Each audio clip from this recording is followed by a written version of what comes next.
adalah lapisan bumi yang dapat ditinggali oleh makhluk hidup. Biosfer menempati tingkatan tertinggi dalam struktur organisasi kehidupan. Biosfer dapat pula didefinisikan sebagai ekologi global karena mencakup seluruh bioma yang ada di bumi. Bioma yaitu kumpulan ekosistem pada area geografis tertentu. Bioma dapat dibedakan menjadi dua kelompok besar, yaitu bioma darat dan bioma perairan. Bioma darat dibedakan berdasarkan iklim dan vegetasi yang dominan. Ada 8 jenis bioma darat di bumi, antara lain hutan tropis, gurun, sabana, kaparal, padang rumput subtropis, hutan konifer, hutan subtropis berdaun lebar, dan tundra. Sedangkan bioma perairan antara lain danau, lahan basah, sungai, estuari, dan laut. Yang pertama, atmosfer. Atmosfer adalah lapisan bumi yang paling atas. Atmosfer berfungsi untuk melindungi bumi dari benda-benda luar angkasa yang berukuran besar. Lapisan atmosfer atau juga dikenal dengan lapisan ozon, yakni lapisan yang berperan penting dalam melindungi kehidupan makhluk bumi. Litosfer. Litosfer adalah lapisan bumi sebelum atmosfer. Litosfer tersusun atas bebatuan yang ada di dalam biosfer dengan ciri-ciri yang berbeda, yang sesuai dengan tingkat kedalamannya. Contoh litosfer adalah susunan letusan gunung berapi atau magma yang berbentuk akibat letusan gunung Merapi. Yang ketiga, hidrosfer. Hidrosfer adalah susunan biosfer yang terdiri dari sejumlah air atau perairan. Contohnya adalah sungai, samudera, dan laut. Makhluk hidup. Makhluk hidup adalah struktur biologis yang merespon perubahan lingkungan atau dalam entitas tersendiri. Makhluk hidup memiliki organisasi biokimia kompleks yang memungkinkan mereka untuk memproses zat dan memanfaatkan energi untuk merespon perubahan. Awal mulanya dunia ini hanya sebatas planet yang kosong, dan lama-kelamaan dunia ini penuh dengan makhluk-makhluk yang menempati bumi ini, dan memulai terjadinya kehidupan di dunia. Sejarah kehidupan di bumi dapat diungkapkan melalui fosil. Fosil telah menjadikan bukti yang paling kuat untuk menjelaskan tentang kejadian makroevolusi. Makroevolusi merupakan perubahan dalam skala besar di atas tingkatan spesies yang berlangsung dalam jangka waktu yang sangat lama. Ciri-ciri sebuah benda hidup atau makhluk hidup. Pertama, melakukan pertukaran zat atau metabolisme, yakni adanya zat yang masuk dan keluar. Yang kedua, tumbuh atau bertambah besar karena pertambahan dari dalam dan bergerak. Yang ketiga, melakukan reproduksi atau berkembang biak. 4. Memiliki irritabilitas atau kepekaan terhadap rangsang dan memberikan reaksi terhadap rangsang itu. Yang kelima, memiliki kemampuan mengadakan adaptasi terhadap lingkungan. Teori abiogenis. Teori ini mengemukakan bahwa kehidupan berasal dari materi yang tidak hidup atau benda mati, dan pembentukannya terjadi begitu saja atau secara spontan. Dan yang kedua adalah teori biogenesis. Teori ini mengemukakan bahwa kehidupan makhluk hidup sekarang berasal dari kehidupan yang sudah ada sebelumnya. Semua organisme berasal dari organisme dengan tipe yang serupa dan tidak pernah berasal dari materi anorganik. Apabila kehidupan berasal dari materi anorganik, maka mereka harus muncul dalam bentuk sel terorganisir. Sebab penelitian ilmiah sudah menetapkan bahwa sel sebagai unit kehidupan mandiri yang paling sederhana dan terkecil. Teori kosmozoa. Di dalam teori ini mengemukakan bahwa makhluk hidup di bumi berasal dari luar bumi atau planet lain. Benda hidup yang datang ini mungkin berbentuk spora aktif, jatuh ke bumi lalu berkembang biak, yang disebut dengan kosmozoa. Harold Urey, ahli kimia Amerika Serikat, mengemukakan bahwa atmosfer bumi pada mulanya kaya akan gas-gas metana, CH, amonia. Teori Urey yang mengemukakan bahwa bumi pada mulanya kaya akan gas-gas metana, CH4, amoniak, NH3, hidrogen H2, dan air H2O. Zat ini merupakan unsur-unsur yang penting yang terdapat dalam tubuh makhluk hidup. Diduga karena adanya energi dari aliran listrik, halilintar, dan radiasi sinar kosmos, unsur-unsur itu mengandalkan reaksi kimia membentuk zat-zat hidup. Zat-zat hidup ini yang mula-mula terbentuknya kira-kira sama dengan virus, zat tersebut berkembang dalam jutaan tahun lalu menjadi organisme. Teori Oparin menyatakan bahwa makhluk hidup terjadi dan dari senyawa kimia yang pada waktu itu atmosfer belum ada oksigen bebas.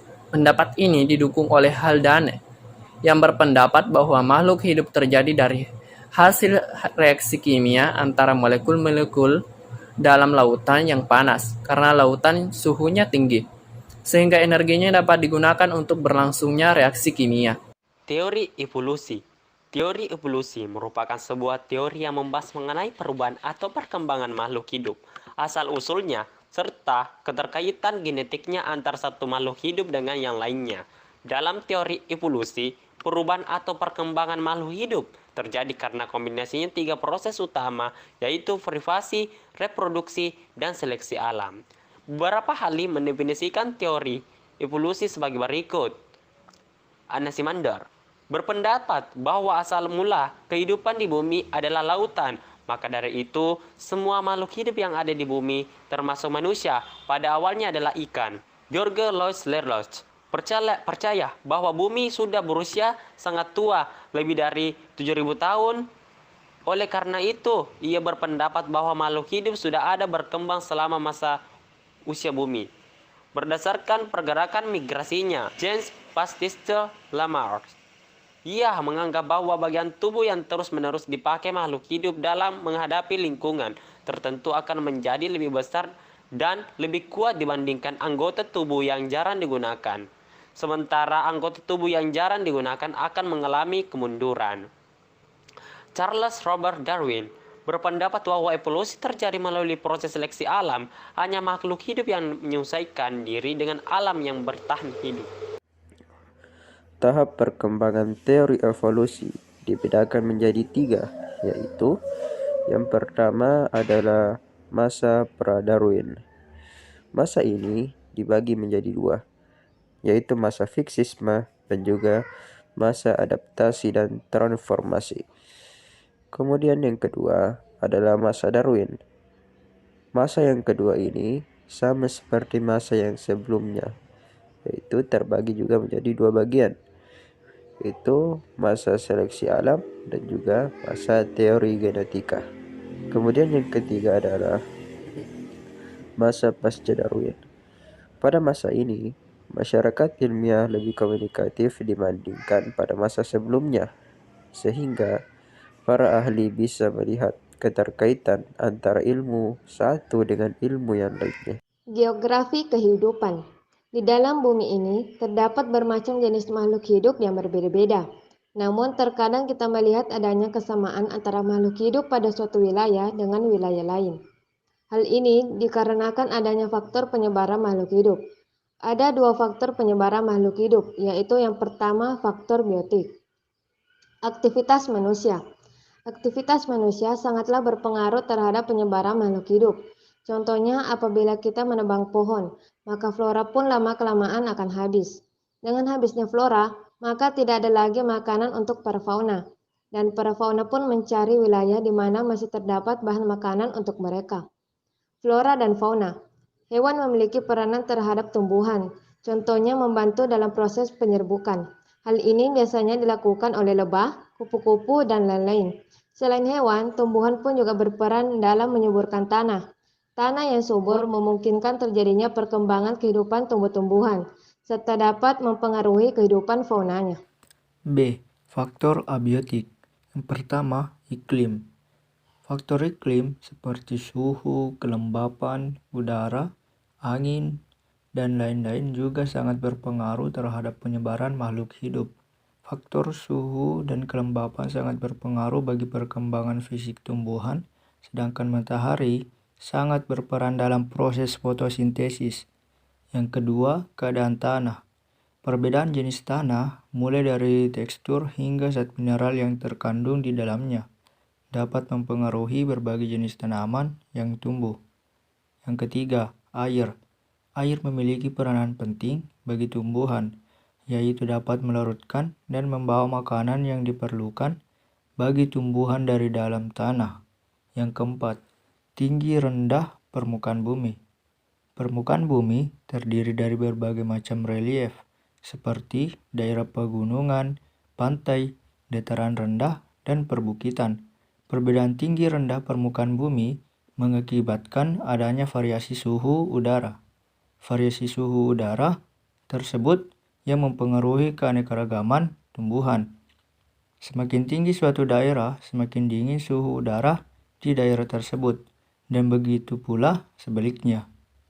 Adapun pembagian wilayah berdasarkan iklim dibedakan menjadi 3, yaitu daerah tropis, daerah subtropis, dan daerah kutub.